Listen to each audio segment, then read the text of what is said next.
Russell Wilson is in the news again, but not because of anything that happened in Denver last year, although that's part of this athletic story. As you pointed out in our text communications, there's a lot of meat on the bone of this athletic story about Russell Wilson, the departure from Seattle, the first year in Denver. But the big headline is, and it came from the early paragraphs of the story, Wilson wanted Pete Carroll, the coach of the Seahawks, and John Schneider, the GM of the team, to be fired last year. That he asked for them to be fired before he was traded. Wilson has denied it. His lawyer told The Athletic it's completely fabricated. But Myles, I went back and looked at the old stories. Jody Allen, the owner of the team, said Russell made it clear that he wanted this change after they traded him. I mean, well, what's the basis for wanting a change? Do you want to get out of Seattle? Do you want to wear a different uniform? Do you not like the fans? Or is it you don't like the way you're being coached? You don't like the way the team is being run? If you want that change, it surely is coming from something substantive, not superficial. So if he wants that change, it's because he's not happy with what's going on. And it was clear a year earlier he wasn't happy with what was going on. Yep. So I think that he may have never said, I want them to be fired.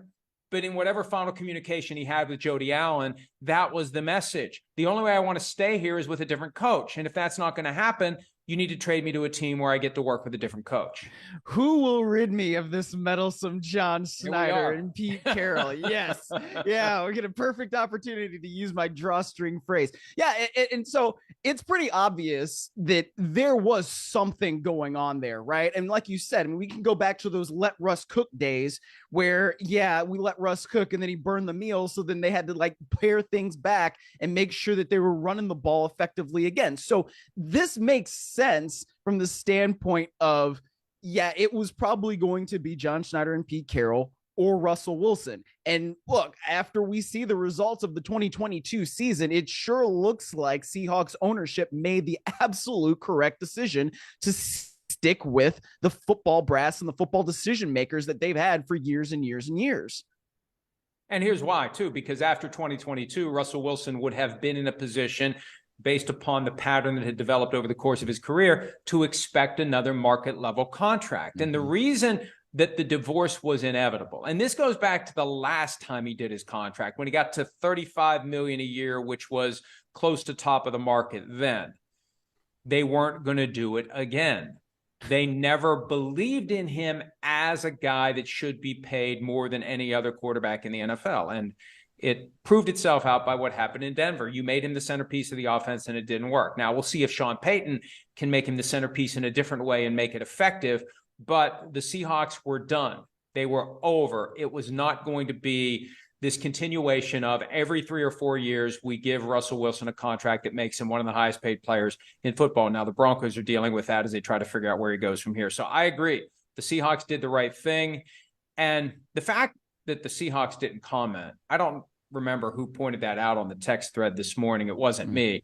The fact the Seahawks didn't comment on the Athletic story says plenty. And it just meshes with this undercurrent of acrimony, the glee that Pete Carroll took in beating Russell Wilson week 1 last year, the report in the Athletic that they didn't even talk before the game, Wilson and Carroll. So there's clearly something there, and it'll continue to be there because, yeah, Russell Wilson wanted change, and it wasn't that he didn't like the helmets anymore. It wasn't that he didn't like that awful lime green jersey they wear from time to time, although it's kind of growing on me. It's one of those things where if you see it enough times, you kind of like it. But yeah, he wanted a coaching staff that would use him differently, and he wanted a front office that would build the team around him and also keep him among the highest paid players in all of football. One of the other interesting details to that story to me is that it wasn't just that he wanted Pete Carroll and Schneider fired. It was that he wanted them to replace those guys with Sean Payton, who had stepped down from the New Orleans Saints. So, I mean, when we were hearing the reports that, oh, Russell Wilson wants Sean Payton and all that in the last, couple of weeks before Sean Payton got hired in Denver, that's something that apparently goes back even further than we thought. And so, I mean, I guess we did know that Russell Wilson was kind of interested in being with Sean Payton because of the 4 teams that he would be willing to be traded for if he actually were to request a trade. And that report came out whenever that came out. And I guess that was back in 2021, Mike, whenever that was. And it wasn't a report. The agent went on the record, unprecedented. Yes. He wants to stay in Seattle, but if he were to be traded, he would want to be traded to the Bears, Raiders, Cowboys, or Saints. It was so weird when it occurred, but Peyton's the link. You're right. Peyton's the link. So it makes sense that he would have wanted Peyton last year after Peyton became available.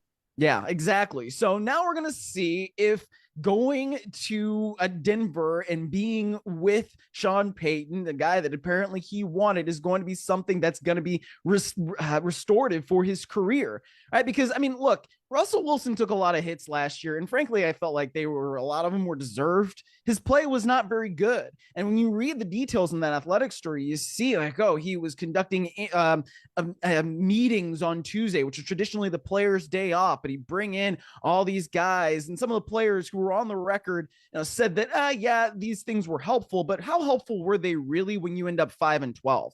I always love that when players talk about, or coach talk about, oh yeah, these meetings, we really got things done in these meetings, and they go out and they still lose. So I don't know how helpful that was. We know Sean Payton's not going to Sean Payton's not going to let Russell Wilson have that office that he had in the second floor of the building with an open door policy, whatever that is for a player. All right. He's not going to have his personal trainers, his coaches, all those dudes in there as well in the Broncos building. So if it does not work with Sean Payton, this is going to be another example of Russell Wilson, and be careful what you ask for, because you might get it. And let me just say one thing about the whole open door policy. I know it sounds good, but as somebody who worked in an office for years, if you have an open door policy, you never get any work done. Because if you truly invite anyone in, whoever wants to come in, whenever they want to come in, they do. And you never get any work done. So it's just cover for somebody who doesn't want to actually do any work, because they spend all day telling the same stories to a parade of different people and holding court with this person, this person, this person, and never actually doing any work. All right, that's the end of my rant there. And I will say this. If Russell Wilson ever tries in Denver to use the open door policy with ownership to make a move on Sean Payton, Russell Wilson will become Robert Dunder in the Office gif where Michael Scott is closing the door on him, because Russell Wilson will have no juice, none whatsoever, until he gets back to being the guy that he was in Seattle. And if he does, Sean Payton is the guy who's going to get the credit for the resurrection of Russell Wilson's career. Hi, it's Mike Florio. Thanks for watching PFT on YouTube. Hit subscribe for the latest news and analysis from Pro Football Talk.